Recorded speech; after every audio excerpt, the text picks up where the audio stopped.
कुरकुरीत कोथिंबीर वडी तयार करण्यासाठी इथे मी एक जुडी कोथिंबीरची घेतली आहे. यानंतर यामध्ये आपण आलं लसूण मिरचीचा ठेचा घालणार आहोत. तर हा ठेचा तयार करून घेतलेला आहे.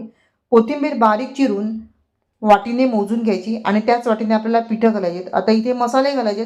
हळद, घरचा मसाला, त्यानंतर हिंग घातलेला आहे.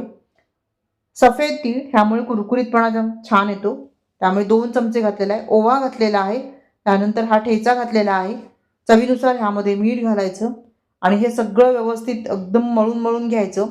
म्हणजे ह्यातलं पाणी जे आहे ते चांगलं रिलीज झालं पाहिजे, इथपर्यंत आपल्याला मळून घ्यायचं. ज्या वाटीने कोथिंबीर मोजली त्याच वाटीने 1 वाटी बेसन घेतलेलं आहे. बेसन चांगलं चाळून घ्यायचं. महत्त्वाचे 2 इन्ग्रेडियंट्स, अर्धा कप पोहे आणि पाव कप डाळी घेतलेल्या आहेत, त्यांचं पीठ केलं आणि अर्धी वाटी हे पीठ घातलेलं आहे. यामुळे कोथिंबीर वडी एकदम खुसखुशीत तयार होते. प्लेटला चांगलं तेल लावून घेतलं आणि वडी जी आहे ती थापून घेतली. आता ह्याला आपण स्टीम करून घेऊया. 12 ते 15 मिनटं आपल्याला हे स्टीम करून घ्यायचं आहे. आणि इथे बघा मस्त अशी कोथिंबीर वडी तयार झालेली आहे. पूर्णपणे थंड करून घ्यायची आणि ह्याला कट करून घ्यायचं. आता बघा ह्या वड्या एकदम मस्त अशा तयार झालेल्या आहेत. चांगल्या डीप फ्राय करून घ्यायच्या. खुसखुशीत कोथिंबीर वडी तयार होते.